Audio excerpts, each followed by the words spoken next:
going on, folks? It's your man JQ right here on Deaf Talk Radio. It is Geeked Out. It is Wednesday. Yeah. Like I said, I'm your man JQ. That is free. Woo! That's Chandler. Yo. Megan is again away.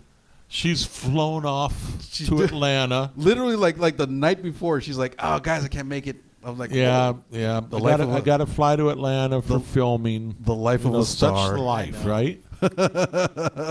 And of course, we got Jeff in the booth there. Yo, Jeff. Yo. So are we calling him Jeff or De Niro? Oh, well, Either one, I don't care. Right? whatever comes out. I keep messing it I up. respond to Whatever. both. We'll figure it out.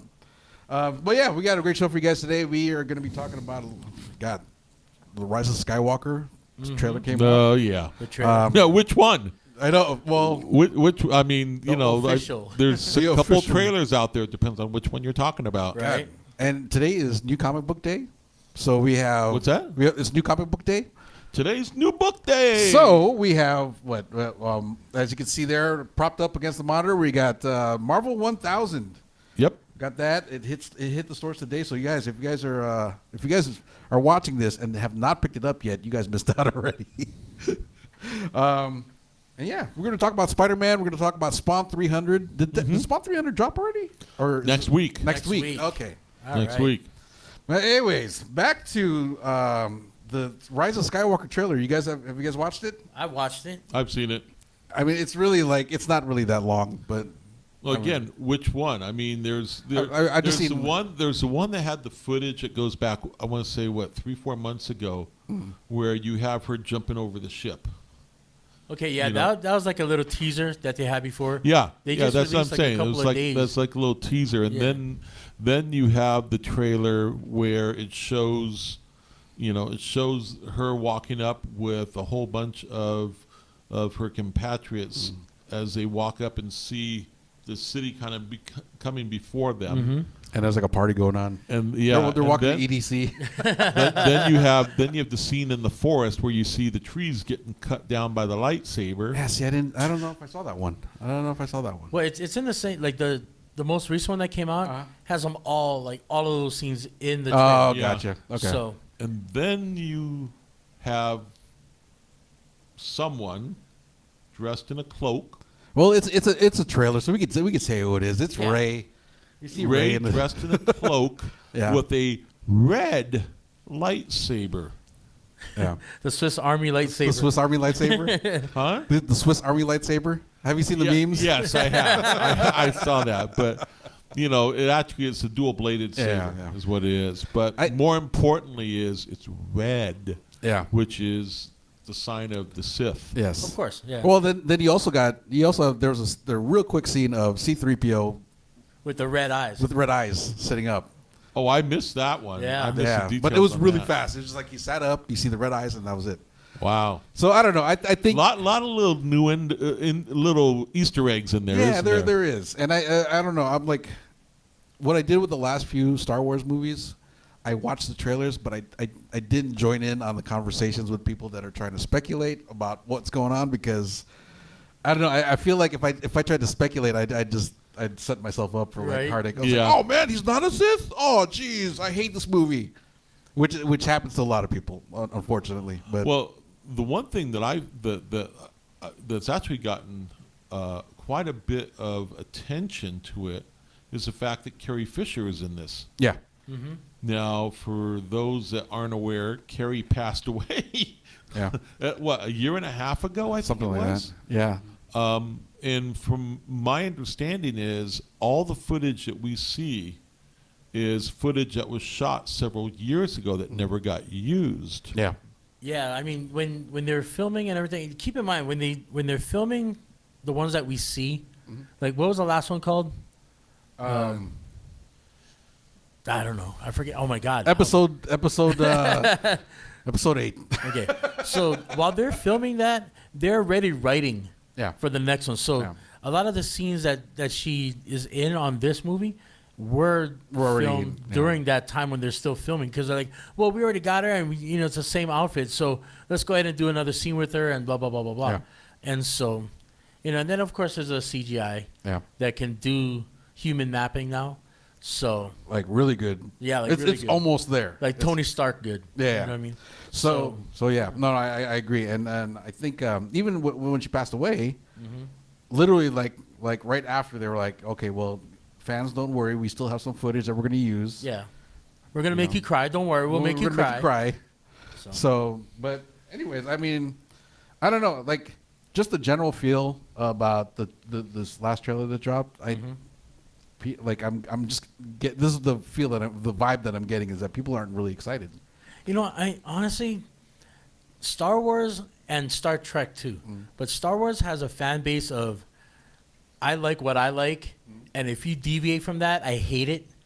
And so I look at like especially this trailer, where they go back and, you know, if you notice, they go back when Luke Skywalker and Obi-Wan, the original, and all that stuff, and then they get into the more newer stuff. It's one of those where I think they're trying to bring an end game to the Star Wars. Yeah. So they're going to be putting in a lot of history in there, but at the same time, they have a story to tell. And personally, I mean, I liked every Star Wars that ever came out, even the Clone Wars. Dude, you know what? Me too. I'm not gonna lie. Like I know people are Phantom Menace. People are probably like pressing stop on the YouTube channel right now. Like, oh no. Yeah, no, dislike. By the way, the last movie was The Last Jedi. The Last Jedi. Last Jedi. There you go. So Last basically, Jedi. I mean, if it says The Last Jedi, then it's only, you know, it's kind of easy to say, well, if that was The Last Jedi, then this is the Rise of the Sith. You know what I mean? Like the Rise of Skywalker. Yeah. So, I mean, if you really think about it, because everybody's like, oh, why is she a Sith? Because there's no more Jedis. You know what I mean? The blue milk dude and, you know, the porgs. Well, and now we're speculating. You know what I mean? But I'm just That's saying, true. like, you know, it's kind of like that's where they're progressing to. So, but I'm excited for the movie, honestly. Yeah. I like the characters. I like the whininess. Well, okay, I can't say whininess, but like that angst of Kylo Ren. You know, like everybody's like, oh, he's just a whiny, like, you know, millennial, whatever. Yeah. But he's got a lot of angst because of his history with his father and grandfather, or whatever. My gut says that we're gonna find out some surprising things about him in this upcoming movie. I hope so. Well, I'm sure. I mean, think about it. We've watched 2 minutes of a trailer, a minute of which was just past, you know, stuff. Yeah. I mean, how could we judge a full? How long's the movie? Like 120 minutes? Something like that, right? It's You like know? 3 hours long or And something. we've only watched a minute, so like, I'm not gonna judge I'm not gonna be one of 119 minutes. Right, I'm not going to be one of the Star Wars fan base that like, well, I don't like it, so I hate it. I'm going to put a bad review before I see the movie. Yeah, It's like, just see the movie. yeah. You know what I mean? And you know what feeds that too is that there are media outlets that like to throw out clickbait, right? Yeah. Like, this is why we think so and so is going to happen to so and so. Like, oh God, stop! you haven't even seen the movie. What are you doing writing material for? Right. You know? But besides that, so you know, Rise of Skywalker is set for Christmas, and in related news, D23 just happened out in Anaheim, and one of the announcements was a series called The Mandalorian. The Mandalorian. Mandalorian. Which I mean, one of the things that already just hit me in the head when I saw that was what's his name? Oh God, Action Jackson was Apollo Creed. Apollo Creed is in it. Yeah, Apollo. What's his name? Oh my God. Apollo Creed. Oh God, I gotta look this up now. Come on, De Niro. You have a phone? Look it up. Who played Apollo Creed? Oh, it is Action Jackson. Carl Weathers. Carl Weathers. Carl Weathers. There it is. Oh my goodness. So Carl Weathers is in the movie. That's the one that popped in my, like, as soon as I saw it, I was like, oh man, Apollo Creed's in the movie. I gotta admit, I actually like the look of the Mandalorian, like the main character with the unpainted, unfinished metal helmet. Yeah. That looks dope. I like it. So I don't know what the timeline is, like where it's set in the whole universe. So Well, have you heard about the new series they're talking about, Obi-Wan? oh yes, Oh yeah, that's And there, a little piece I saw from that was what they said is something about criminal activity and you know, doing stuff that I have a feeling that it's. I think I know what you're talking about. What? they're talking about like galactic drugs and stuff like that. I don't know. I saw an article that was so tongue in cheek that I was like, this has got to be a fake article. Well, I think no, this was not an article that I saw. It was something else, and it made reference to. I think it makes reference to Obi-Wan before he was Obi-Wan. Kind of like I think part of where the series is going to go is how he rediscovers himself or reinvents, not reinvents, but he rediscovers himself, and maybe because he was bad at one point, something happens and he becomes good, and then ends up going on to be the Jedi. I don't know. We'll see. But apparently they've got that with Ian McGregor coming back to reprise his role. Yeah. So well, it's funny. Like, and that's the thing with Star Wars. There's so many different things that don't match up. Like, for example, like how you just said that it could possibly be a story about how he was bad and he turned good and then he turned Jedi, whatever. But the Jedi would normally, other than Anakin, because remember he said, "Oh, he's too old. He's past that time when we can bring him in and have him be a Jedi." He was already 9 years old, maybe. So that means that if Obi-Wan is a Jedi, that means he would have been in the Jedi Academy with the rest of the 6-year-olds or 5-year-olds. Yeah. So was he like a bad guy at 4-year-old? Right? And then, but again, I see what you're saying. And then there's another point where, like you said, he rediscovered himself. Maybe he was a Jedi because all of a sudden he went from being a Jedi. Maybe he got turned to the dark side for a short period of time. Or the gray side, right? The gray side. Where, because after Qui-Gon Jinn, he said, "I'm going to take over, Anakin, you're the chosen one," and all that stuff. Well, why are you doing You talk about being too old to introduce as a Jedi. Okay, I'm sorry, Right. but let's look at who's the oldest character in the Star Wars universe Yoda? that was introduced as a Jedi. Mace Windu. No, I don't know. You don't remember me? Yoda. Oh, Yoda. I am Yoda. I am Jedi. I am Jedi Master, and I'm 1,000 years old. But he might have started training when he was 1. I would like to see a series on that. I would love to see it. Again, the mythology of the Jedi, they have pockets where they don't tell you what they did for so many years. I would love to see an origin story of Yoda. Right? Yeah. Because the first time we ever see Yoda is when he's in a swamp. As a little Yoda. Right? He's in the swamp. And so where did he go from the Jedi Council to the swamp? How many years is that? Right? Yeah. And so there's that story to tell. So I think that's what they're going to do with Obi-Wan, is where it's like, what happened after Anakin and all that stuff, to where you're my only hope. Like, there's that whole big block of history that hasn't been told yet. So I think that's probably, hopefully, that's where they go with it. Golly, so much. So you know what? I actually saw briefly somebody after all this news dropped at D23. Yeah. All like how everything fits into the timeline. I'm like, holy cow! I can't. How am I gonna what? I have to hand it to the writers nowadays that they had to piece together, because Lucas only did those 3. Yeah. Right. And then they, it went on from there. But they were like, okay, so if we do this at this timeline, then we got to do this and this time, and then we can fit this, the Mandalorian in between that.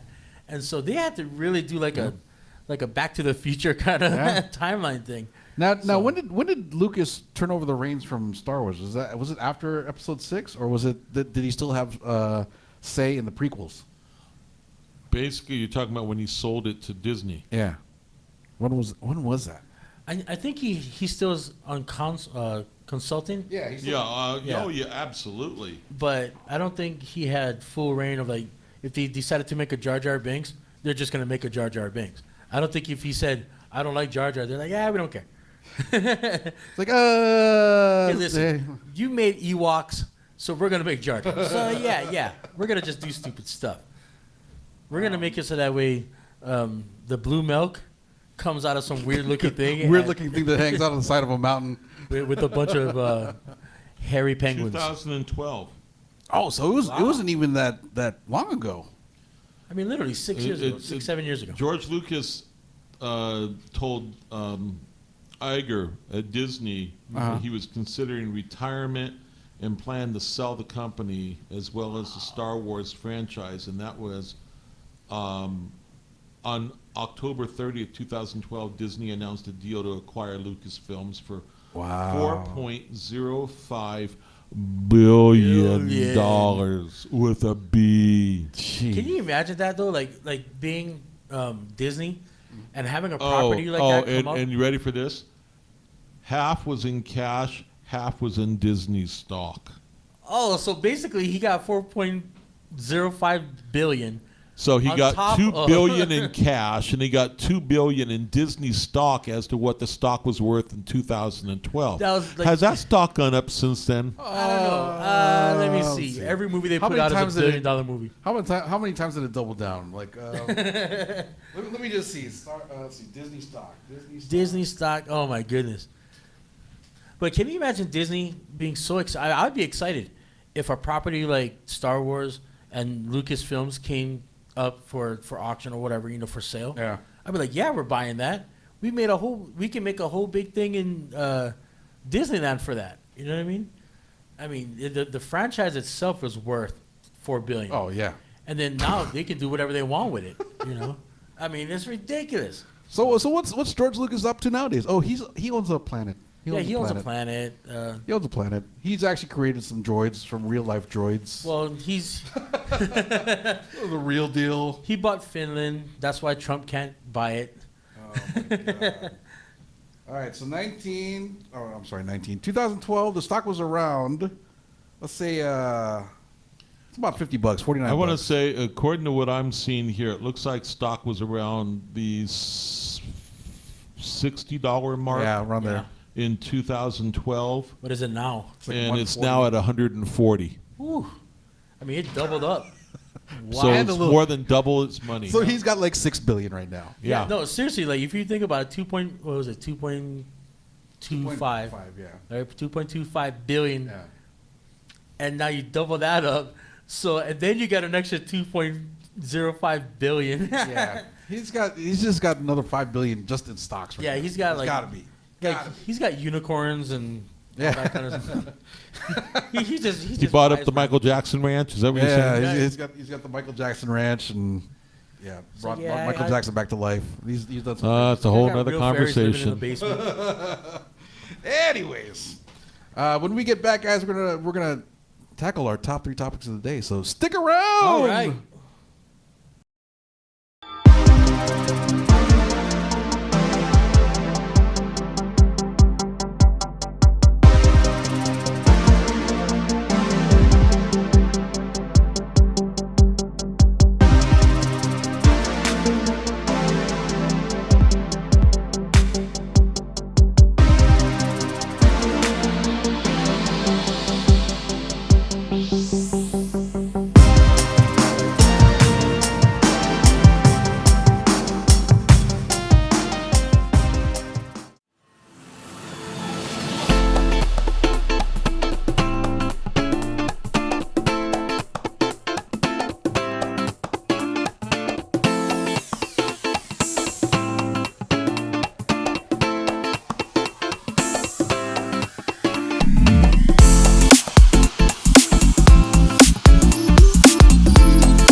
We are back, folks. It is Geeked Out right here on Dovetail Radio. And real quick, we touched on it real quick because you brought these great comic books in. Marvel 1000 We have the Well, that's part of ours. That's item number 2. We'll get to that. Okay.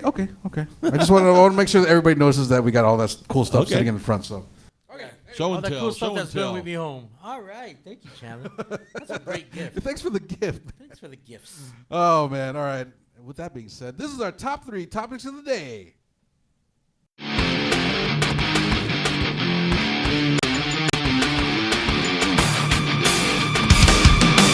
Geeked Out Top 3 Topics of the Day.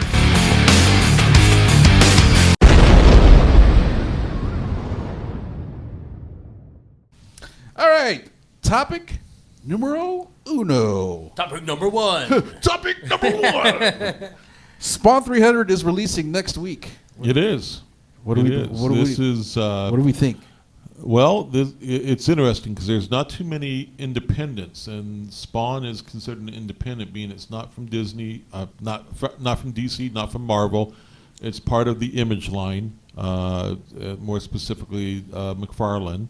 And so reaching 300 obviously is a big milestone, but here's what's even more interesting is that actually issue 301 will be even more celebrated. The reason Because it for breaks the it record. is because 301 will break the record of a solely owned, solely created, independent, long-running book, which was Cerebus by Yep. Dave Sims. Yep. And so Spawn 301 will then break that record. Well, the reason why 301 is going to be such a big deal, too, is because Cerebus, when he hit 300, he retired. Yeah.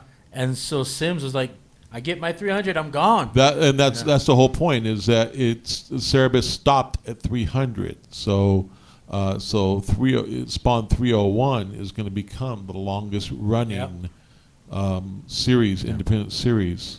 Man, I used to love Cerebus, by the way. I used to love that book. Anyway, I remember Cerebus even made an appearance in Spawn yeah. in the early years, probably Yeah. like within the first 20 issues, I think. Probably like the one that it was like half black, half white. Well, half black and white, half colored Yeah. cover. And Cerebus was like, "Oh, what's going on?" Yeah. And then that's the one that had the iconic the prison scene. There's a double thing, Yeah, and yeah. all the hands are like out there like this. Like one of them looked like The Hulk Dr. Doom, and the yeah. Hulk and Spider-Man, and Spawn and Cerebus was like, "Wow, these characters are all trapped."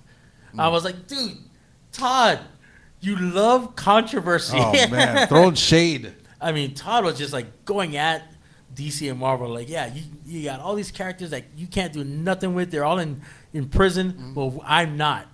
Spawn is, we can do whatever we want with Spawn. And I love that issue because it literally says independent is where it's at. You want to be creative, that's where you go. Yeah. You want to work for a paycheck, you go to Marvel or DC. You want to be creative, you come to Image. And I was like, woo, that's some Suge Knight stuff right know. there. Y'all want to be able to come into the house and just draw and write? Be a all up in the videos. Come to Image, be all up in the video. So, but yeah, like Todd has always been forefront of controversy, forefront of pushing the limits. Yeah. And going up to 300. And he still is. He he still, still is. is. To this day. I mean, he's one of the only 2 original creators from the Image original, I think it was the original 8 or whatever, Yeah. that didn't go back to Marvel or DC. Yep. Him and Jim Valentino. Jim Valentino ended up being the Was he editor-in-chief? editor-in-chief at Image, so why would he go back, right? Like, Yeah. he's got his perfect gig. Yeah. But Todd has been chugging it along. And he's like, I don't need to go back to Image. I mean, I don't need to go back to Marvel or DC. Part of it is because also you look at what was created. Todd started McFarlane Toys. Yeah, and that made And more money for that- him than that the comics helped did. carry him forward where, if there was a period of time where Spawn wasn't doing all that great, it wasn't that detrimental because he had the toy line Yeah. going. Right? And it wasn't just like Spawn toys.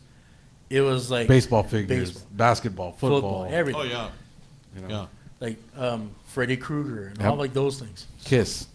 Oh yeah, dude, that Kiss. Kiss line was sick. Yeah. So But yeah, I mean the Spawn series, man. I remember I bought number 1 like way back in the days. and- Everybody thought that Yeah. that book was gonna send their kids to college. yeah, but You know? It's like, yeah, I bought a case of them. Well, if you bought a case, then that means 200,000 other people bought a case. So yeah, you know, they kind of screwed themselves. But, yeah. But the creators, they got huge paychecks. Or we're talking like 4 or 5. I mean, probably about 6 or 7 really zeros. Yeah. In their paychecks. So they made their money. But for retailers back in the days, they bought all of this, and then the customers bought all of the Spawn number 1s and Yeah. the Wildcats number 1s and all that, thinking that yeah, it's going to be worth money. But they don't understand that when you're buying 10 million copies of something, all of a sudden that's going to be the 25-cent bin. Yeah. You know what I mean? So, but that's just how it is. You know what I mean? The creators kind of screw the industry a little bit in image, Yeah. but at the same time, I think we needed that jolt to Oh, yeah. to go into the future. Guys like us now can publish our own stuff. Yeah. So, thank you, Spawn. Thank you, Spawn and Image. Another thing about Spawn, you know, the one thing that I loved about the book was that he didn't dabble with too many different artists. It's really, I mean, there are only 2 names that come out of this series that you really think about. It's Todd, and it's Greg Capullo. Yep. Who else came off that book? John Boy came off that book. Okay. There were a few. There were a few, but yeah, Todd and Greg were the main ones. Well, Yeah. especially Greg. Greg did, I mean, like almost 200 books or something yeah. like that. Yeah. So, yeah. I mean, he did a super long run. So, I but remember- again, yeah. one of those guys that went back to DC. So, Yeah, true. It came back like, I mean, what did he do? Metal for DC. Well, he did the Batman series and Yeah. all that. So, But anyways, yeah, guys. Still is. still is. Yeah, still is. So, anyways, yes, 300 Spawn 300 guys, pick it up next week. You know, new comic book day on Drops in Wednesday. stores next week. Yep. Yeah, and So- also if you're in Las Vegas or if you're online and you want to get that book, you can go on over to Celestial Comics here in Las Vegas and go check them out. You can go to celestialcomics.com, I think. Is that it? That works. Okay. Anyways, right. that's it for topic number 1. Topic number 2. This week, Marvel 1000 hits the stores. Marvel 1000, you know, and it's funny because this was Marvel's reaction to DC with their Superman, Detective Comics Batman. 1000, you know, and just while people could say that this was actually a cheat because none of Marvel's books have actually hit Yeah. 1000 issues. Yeah. The one that's obviously closest is Spider-Man. Yeah. How many did that get up to so this far? was, you know, this is Marvel's way of trying to give fans something, a special issue that is, you know, that has meaning to it. And again, what's happening now is they're trying to. Part of what they did was they brought all these creators in to be involved with the 1000 issue, and now they're trying to outdo themselves by doing issue 1001. And they're announcing all these creators that are involved in that issue as well. And so the thing is, it's kind of coming out to be, let's see if we can outdo the other guys. Right.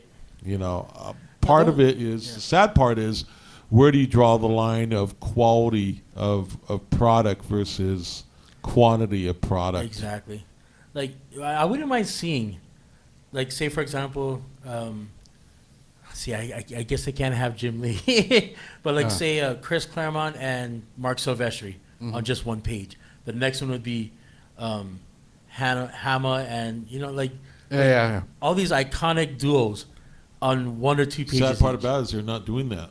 They're not going. You don't see people like Chris Claremont involved. What?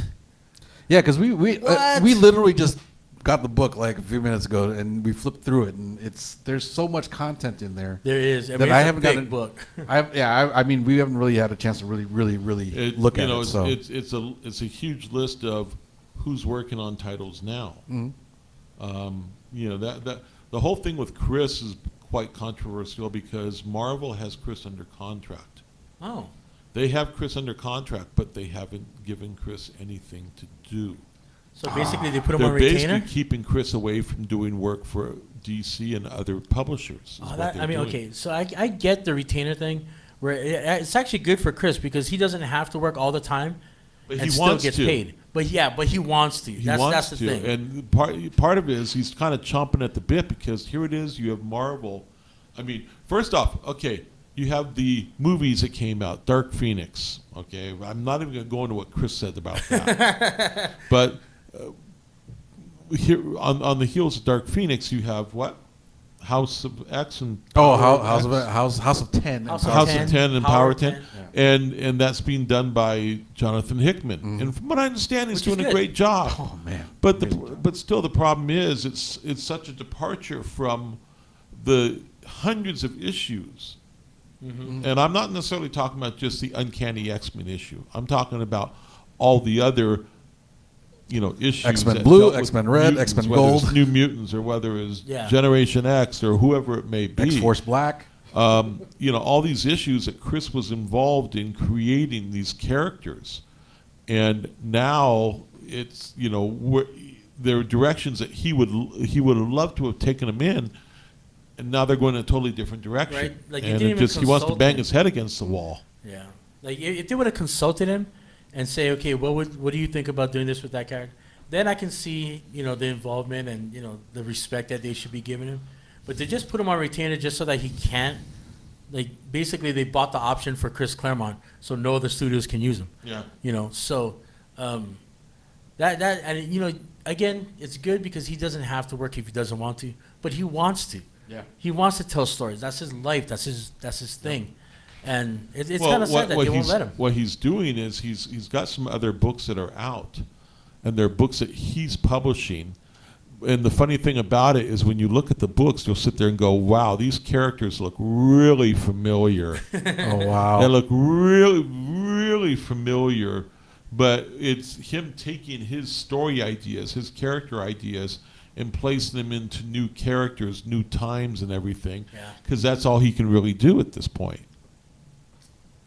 Well, So back to the Marvel 1000 though, is that like DC, what did they do? They did God knows how many variant covers.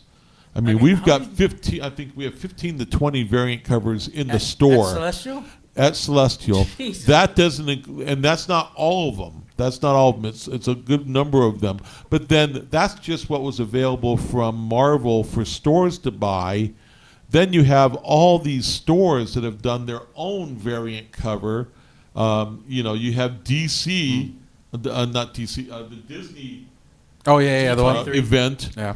Yeah. that they that happened this past weekend, that they had a variant Yep. cover.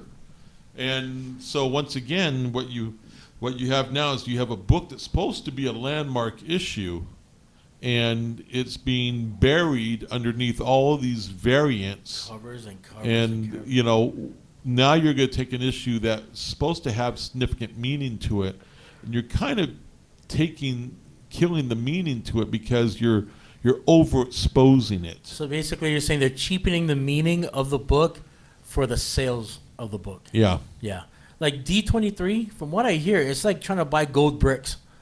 That's how insane it was trying to get one of those variant covers from D23 this past weekend. So. But again, the problem is that so let's say they have 500 copies of that book, and then you have other stores, and I don't know exactly what the stores are, but I'll just name off some that are known for having variants. You have Midtown Comics, they would have a minimum variant run with Marvel is 3,000 copies. 3,000 minimum. Yeah, a minimum run. Now, I'm gonna kind of expose a little dirty trick that's played in the industry here, where you have these people that are having variant covers made, and what they're give you example in the Marvel universe, or I shouldn't say in the Marvel universe, in the Marvel business model. You start with your 3,000 book minimum, but if then you want, let's say I wanted to have a virgin cover of my variant done, I can get 1,500 copies of that.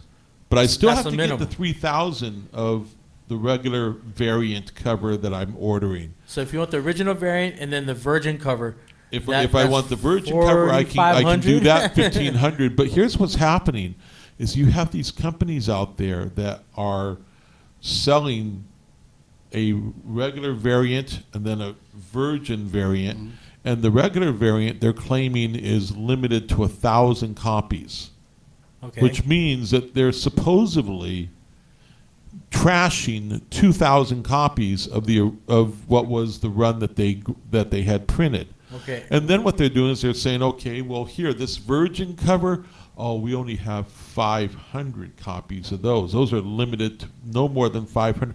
There were 1,500 copies printed. So So either they're lying by saying that they destroyed the 1,000 books, or they had those 1,000 books in Indiana Jones, warehouse really, somewhere, exactly. right? And Exactly. then when it And I'm not going to say that they're lying. I'm not going to say that, but that's part of what's going on where, in fact, there were more than 1,000 that were printed. Now, if they're going to go and destroy that many copies, yeah, then okay. Then, I want proof of that. well, Like I want to see like the Joker burning the pile of money kind of scene. yeah, Where it's really. like, there you go. Now we know there's only 500 left. Like for Wow. real, then I'll buy one. But yeah, And wow. there- like I said, you have these different variant companies out there, and I'm not going to mention any names, but you have these different companies out there that they become known because they offer variants of different hot books, whether it's DC books or whether it's Marvel books, or you're even getting into some off brands where you're talking about what is it? Some of the independents, like Brian Paluto's book, Like Lady, Lady Death. Death. Yeah. You have some of the other books where they're doing variants of variants type of thing. Yeah. So it's going to be interesting to see what happens. And I realize this kind of gets way off subject to where we were going with originally with the Marvel 1000, but it's going to be interesting to see what happens because the comic book industry went through this back in the 90s. But it was the publishers that were publishing all these variants. Okay. And so what did they do? They almost published themselves right out of business. right. Now you have not only the publishers doing it, but you have the stores doing it as well. So basically, like, say for example, X-Men #1 with the Jim Lee and Chris Claremont. Chris Claremont. They printed so many, they sold them to the retailers. The retailers had to buy a certain amount. Especially back then, it was only 5. Now you got 20 something variant covers. But there's 5 variant covers for X-Men #1. And I was talking to Other Realms, like the owners of Yeah. Other Realms, and this is what happened with them.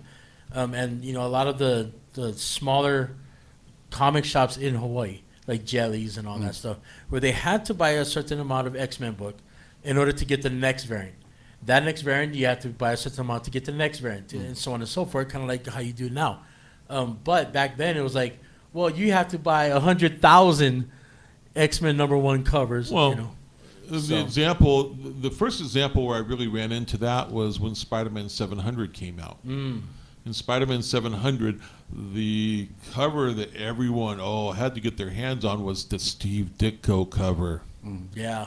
Okay, well, first off, newsflash, Ditko did not do that cover back in 2000 and what was it, 14 or 13 or whatever it was. Right. He did it That was a back in- cover that Marvel had sitting in its inventory. I mean, we're talking from Okay. like But 90. Yeah. what did they do? They said this is a 1 in 500 variant. So you had to buy 500 copies To get that one. of the regular cover to Wow. get one copy of that Ditko cover. And What? yeah. So and so you know that they didn't. Let's say that Marvel printed 200,000 copies of the regular cover. Yeah. So what does that translate into for the Ditko variant? How many copies would they have printed? I don't know. 250. Well, yeah, you have 200,000 divided by 500, and you have 400 copies. That's it. Circulating around the world, there's only supposed to be 400 copies. Supposed to be. Yeah, supposed to be. Supposed to be. Wow. And again, I know who had 2 boxes of those. Oh wow. Boxes. 2 boxes. Now keep in mind, a box holds about, what, 200? Well, with that issue, no, because it was a extra thick issue. I think it was 100. I want to say about 125 issues. Oh my! But still, yeah, I know someone who had 2 boxes of those, and the question was how they get their hands on 2 boxes, because there's no way in hell that they ended up. I mean, let's just for the sake of argument say it was 200 copies. There's no way in hell that they bought 100,000 copies at the initial cover. Right? That's true.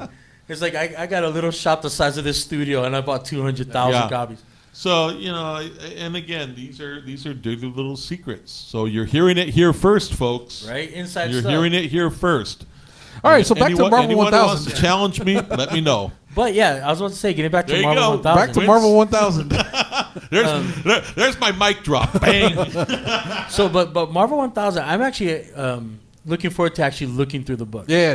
Was there any lead up to this at all? Or did we What's have, that? Was there any lead up? Was there anything in previews? Was there any like big? For Marvel 1000? Yeah. Oh, Or did yeah, it- absolutely. Yeah, I didn't see it on the. like were there previous comic books where they were like, all right, this is what we're working to, guys. Marvel 1000, and then Marvel 1000. Or did they just I just say- felt like Marvel 1000 just came out and like, here's a book, guys. Here it is, Marvel 1000. I remember when Action Comics came out, 1000 was just Superman. Yeah. When that came out, I mean, I was literally watching the news, and they're like, yeah, so Superman 1000, it was actually Action Comics 1000 is coming out this week, blah, blah, blah, blah. I mean, or in a month. Yeah. And so you can go to your local comic shop and all that.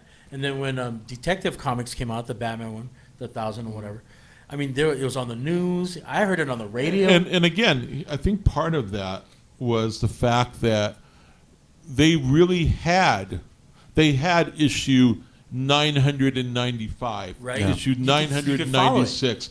There was to its own degree a countdown happening in the comic shops where each month issue 996 is out. Oh, cool! We're only getting 3 out. away. We're You know, almost there. 997. We're down to 2. Yeah, and so. But that didn't happen with that. That's what I'm saying. The sad part about the Marvel 1000 is it's not a true 1000 issue of one particular book. Yeah. So it doesn't have the same historical significance that I get it. that you would have with whether it's a Superman or Action Comics 1000 or a Detective Comics 1000, So which they- really did do a countdown. Yeah, so Marvel just wanted to counter. Pretty Wait, I'm still interested in what's in it, Yeah, well, and I we'll want to see the definitely artists and the creators and all that. we're definitely gonna have to take a look at it after the show. All right, we got to wrap this up. Topic number 3. Spider-Man rights. Who owns what? Now this has been for the last week. When did that news Who's been drop? hiding under a rock? I know if you've been hiding under a rock, Hiding under a rock. Spider-Man, Fox. Oh, I'm sorry, Sony and Disney have been and Marvel and all like that whole group have just been fighting out. It's like a bad divorce right now. So I don't know. What do you guys think? I got to the point where I just didn't want to read anymore because I just like people are saying, oh, it's Disney's fault, oh, it's Sony's fault, blah blah blah. But I think for me, really, what it is what's the end? What's the end game? What's the end product that we're going to be left with? Right, You know, exactly. Like, that's what's what the matters to solution? me. So I after a while, I'm like, I don't care who owns what. Just give me a good Spider-Man at the end of the day. Well, ultimately, what it comes down to is you had Sony who bought the rights to the Spider-Man universe for motion picture and TV. Mm-hmm. Those rights did not transcend to comics or anything that was tied into comics. Now, where it gets really sticky is where you have characters, the likenesses of characters, where you have merchandise that's being sold based on those likenesses of those characters. So going back to the original deal had Sony purchasing the rights for Movie and TV. for movie and TV Mm-hmm. and the rights for merchandising of the movie and TV, while Marvel continued to own the rights for comic books and the merchandising of products from the comic books. Okay. So, like I said, and so now people have been saying, oh, well, who has the rights to what? That's never changed. That has never changed.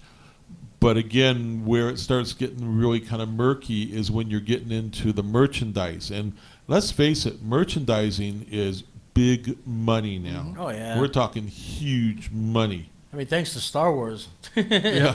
Became Pretty a much. $1 billion industry. Whether you have a pop that is based on the figure of Peter Parker from Amazing Spider-Man #1, or whether you have a pop that's based on the figure of Tom Holland in the recent Spider-Man. As Night Monkey. Now you're getting into who has the rights to. Now you're getting where it gets a little Real murky. muddy. Who has the rights to what there? So, it's interesting watching the continuation of what's been going on. Yeah, I mean, one of things. the stories I've heard was that Disney is ready to offer a huge deal to Sony. It's like seven movies. Tom will be signed on for all 7 movies. And some crazy deals. So, I mean, obviously this whole Disney Sony thing isn't final. We're not. Yeah. We're not seeing the end of this for a while, I guess. No. But I think, I mean, correct me if I'm wrong. Doesn't Marvel and Sony have another? They have one more movie to do with Tom, or is it Don't they have what? one more movie with Tom? I Contract? don't know. I believe the contract actually ended, which is why Okay. they were renegotiating. Gotcha. I believe the contract actually ended. But what happened was you had a contract with Tom Holland that was supposed to include one more Spider-Man solo movie for him. Yeah. Yeah. For him.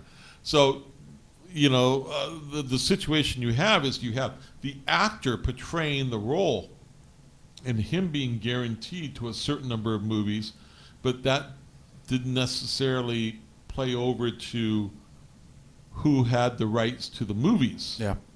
Those were 2 totally separate contracts, and one didn't have anything to do with the other. So, okay, so I think we did a count before of how many Tom Holland did. It was 5. The Civil War. Infinity War, Endgame, And then the two Spider-Man standalones. And so basically, it was a 6-movie deal where he's supposed to be, doing for another one. It was a 7-movie deal is what it was. Okay, So you have the 2 Spider-Man movies thus far. And So then- he's got 2 more movies to do. What's that? He's got 2 more movies to do.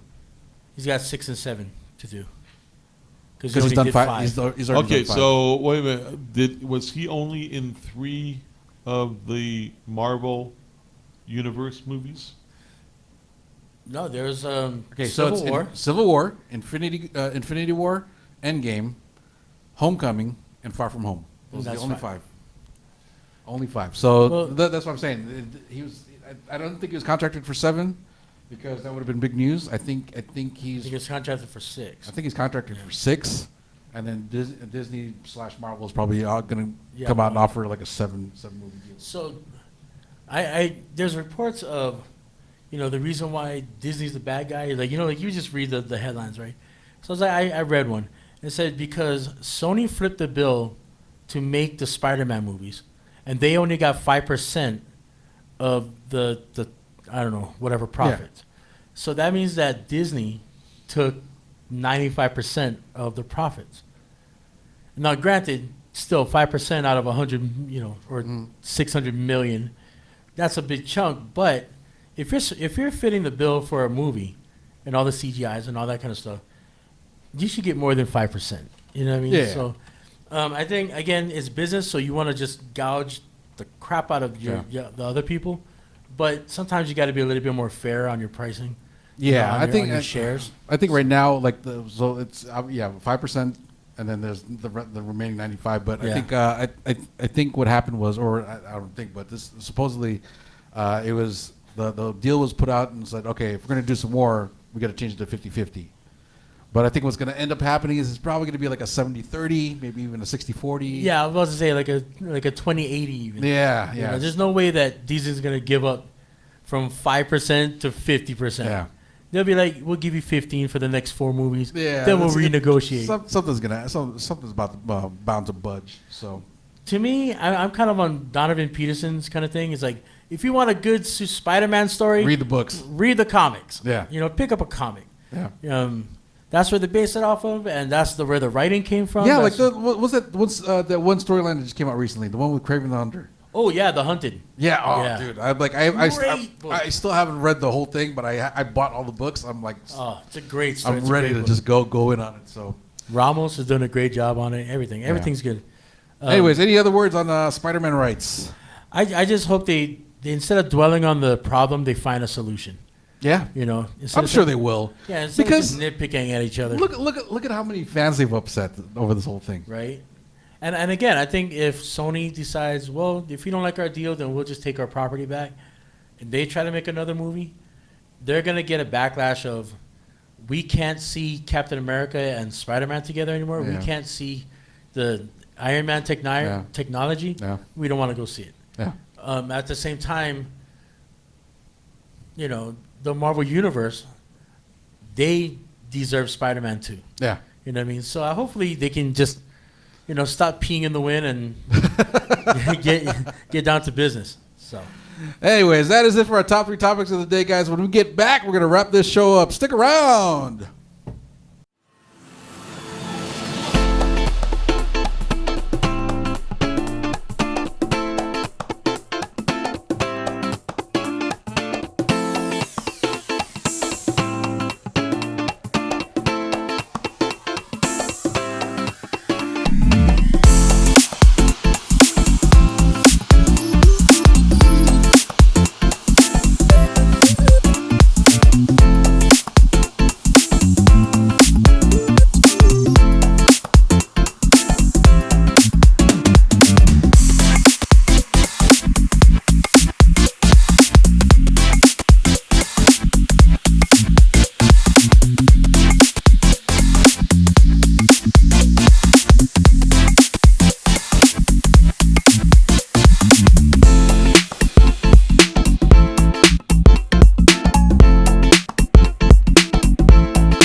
Welcome back, folks. It is Geeked Out.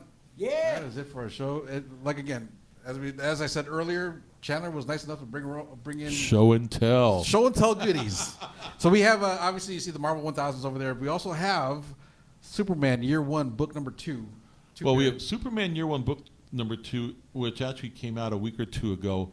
We also have Superman number 14, which is The Return? the return of Legions of Superheroes. Yes. Yeah. So that came out this week. But Superman Year One, book number 2. Again, that's part of the series that is Frank Miller and John Romita Jr. Issue 1 came out back in June, and then issue 2 came out a couple weeks ago, and issue 3 is going to be coming out in the middle of October, and then that will conclude the series. All I could say is issue 1 was really cool because you saw Clark Kent as growing up from an infant to being a schoolboy, and with the schoolboy, you saw what he went through. He, dealing with bullies, and again, you think about this: if you're a 10-year-old kid, and you have the ability, if you happen to shove someone, to shove them, and they end up on the moon. You know, you learn to control those feelings, you learn to control those emotions, you learn to control those powers. So that's what the first issue was about. And it ended with Clark Kent doing what? Going off to join the military. Oh, okay. And so that's where issue 2 picks up. Issue 2 picks up where? Boot camp, baby. United States Navy. Nice. Beautiful. So, you know, it shows Al, it shows him basically going through boot camp, and immediately the guys that are running boot camp are going, there's something different about this guy. He's not your typical Kansas farm boy here. And ultimately they end up putting him in the Navy SEALs, and he's in SEAL team program, and then so on and so forth. Don't tell anymore. I'm not going to tell another story, but I will tell you this. John did some absolutely gorgeous work on this book. It's just stunning pages. Some of the art is just stunning. The way he did some, I would simply say, being that I've already mentioned Navy SEALs, he does some underwater stuff, and we'll just kind of leave it at that. But pick up issue 2. Is well worth the read, just like issue 1 is, and then issue 3 comes out in the middle of November, which will conclude the series, and then you'll have a collected edition that will come out in November. Well, you know, I got to tell you, like, the first issue was great. I read the first issue. It was one of the hottest selling books at San Diego Comic-Con this year. His storytelling is amazing. The colorist on this book, on book 2, I mean, it's stunning. I thought it was Peter Steigerwald at first. So I No, look it's at Alex. It's Sinclair. Yeah, and I was like, wow, Alex really stepped up his game. Now, keep in mind, Alex is like the premier colorist in the industry. Him, Peter, you know, there's a few out there. Like literally 5, a handful of extremely elite colorists, and Alex killed it on this. Like his techniques on this, I've never seen him do before. And so I was really impressed with this book. So I'm definitely taking one of these home. The Chandler's laughing like, It's like I'll pay you whatever it is, or I'll just give you the money, put it in your pocket. But So anyways, anything else? What do you guys got going on this weekend? Sleep. Oh, we got a week out. Weekend. This 2 weekends in a row? This weekend was the first weekend Sharon and I were able to sleep in our own beds and wake up whenever the heck we wanted on Right. the weekend. Oh, whenever Lord. your dog licks your face. I forgot what that felt like. What about you, Free? This weekend, I'm going to be drawing again. That's about it, really. Yeah. Doing my podcast. Got to get ready for New York. Got to get ready for New York. But before New York, I have like 3 different gigs before New York. So there's a lot to do. You know, just, again, it's not always fun and games. It's sometimes you actually got to sit down and work. We got still have to pay the bills. Still got to pay the bills. Yep. You know, still got to get there to the convention. Cool. So. Yep. I'm going to be doing much of the same, just drawing and hanging out at the house. And I was supposed to actually go to L.A. this weekend for some... Oh, Well, no. how was Hawaii, man? Oh, yeah, how was Hawaii? Cool. Oh, shoot, cuz. Hey, Jeff, how's Hawaii for you, man? Hawaii, since you've been sitting there in the booth quiet. Well, I was gonna say I didn't get the phone call to bail you out of jail, so it wasn't that great. So what was your highlight, Jeff? Man, the views were cool, like the going up to like the top of the mountains and stuff like that. Yeah. And then of course the food. You know. Of course the food. Of course, the food. Right? So yeah. Okay, so De Niro, Jeff, and Quincy over here, JQ or Cool or whatever, they actually went to Rainbow Drive-In, which is like one of the. It's kind of like Zippy, Rainbow Drive-In, and it's kind of like Zippy's in Hawaii, where it's like if you know it, if you go there, then you know what to get. You got to get the Green River, Dude. right? That stuff is crazy. Did you have Green River there? No, he had a slushie. I had I had a the, you know what, slushie. actually, what was the other one? The one that's, there's three flavors. There's the Green River, there's one in the middle, which I think is like passion fruit or something like that. And then I got the other one. And then after I finished that, I was like, I got to try this Green River. Green River's dope, dude. I drank it and I literally, it's like drinking, you know, the popsicles that you put in the freezer, the long ones in the plastic. It tastes like that. Tastes like Otter Pops. Exactly. There you go. It tastes like an Otter Pop. Like, is this a shaved ice place? No. It's like a drive-in. You know, like an IHOP. Not an IHOP. It's kind of like a Sonic, but without Yeah. Shout out to them for having the And bowl size. Where's it at? Well, there's one on This one was in Kapalulu, a which is shopping close mall. to Waikiki. Okay. And what was it? This one was in a shopping mall. At Pro Ridge. At Pearl Ridge. Yeah. Pearl Ridge. Pearl It was in a Ridge. food court. Well, that's the newest one. Like for the longest time, they had this one, like standalone, Yeah. and that's like the iconic one. But they expanded, Yeah. and so now they have like 2 or 3. So, Oh. but yeah, next time we go there, It's really good. You're going there for. Well, we were there a month ago, and what's it, a month ago? No, Less than a month. right there. Less than a month. Well, yeah, technically we were there a month ago, and then we left 3 weeks ago. So See, the thing is though, they're higher end. Like they'll go eat at like Island Burgers instead of just like Kaneki's Burgers in Waimanalo. Yeah. we went to Island Burgers. No, that's what I'm saying. That's where you go. Yeah. But like the actual people that only have like $7 in their pocket, like we get the grease burgers from Kaneki's, and it's in again just a rundown old joint where you can see like 2-lane street and 2-lane freeway or Right. street in front of you. right, and it's so good. Like it tastes so good, but you don't really go there too often because it's so far away. But yeah, right. Next time we go there, we're on the island together. Well, I'll take you bear around. in mind, it's funny. You sit there and you say it's so far away. How far is it? I mean, unless you're driving around the island, Yeah. which I'm guessing driving around the island is what 100 miles. Maybe.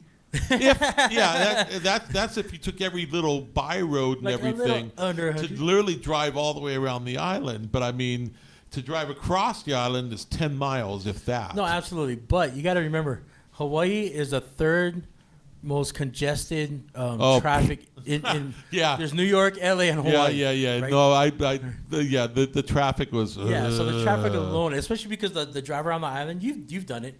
It's like 1 lane there and 1 lane back. Yep. And so if something happens, like a cow on the road or or Yep. something, that's it. You're another hour away. So Yep. so Kaneki's, even though it's on the Waimanalo side, it's around the mountain, and you can't go over and then go to. You actually have to go around this way. Yeah, it takes about an hour and a half to get there. So Basically, you have the loop that goes around the island, Mm-hmm. and you have the interstate that goes across, and that is it. that's it. You That got one big. is it. You got one big Ghostbuster symbol. That's what it is. So, but yeah. So it's a great place. Like Rainbow Drive-In, great place. Once again, shout out to Jax and Stacy for taking these guys around. Yeah, man. For real. Right. Yeah, Jax, thanks a lot. Where were you when I was there, man? Shout out to Rainbow Driving for having the small bowl size locomotive. Man, I've never seen a Loco Moco like that before. What? Yeah. What? Just what? walk up Size? to the drive-in window and order a Loco Moco. It's cute. Anyway, so With that being said, guys, that's it for our show. Thanks for tuning in, guys. As always, don't forget to hit. Don't forget this. Don't forget to get the. Oh my God! See, He I'm ready forgot to to go take already. his medicine today. I know. Don't forget to hit the subscribe button, guys. I'll say that Don't make slowly. me make him. Nope. Anyways, that's it for our show, folks. Thanks for tuning in. I'm your man JQ. That's Free. Yo! That's Chandler. You. And Megan is like flying over. Anyways, that's it for our show. Megan Thanks is for tuning in. airbound. She's airbound. Peace out, y'all.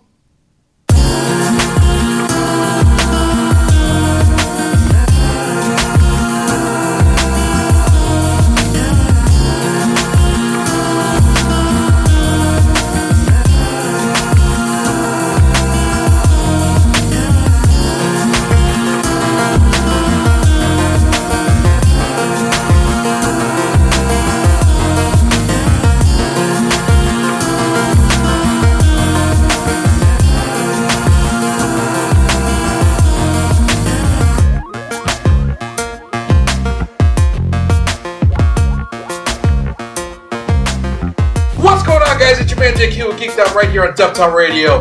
If you want to get more content from us, better make sure to hit that subscribe button.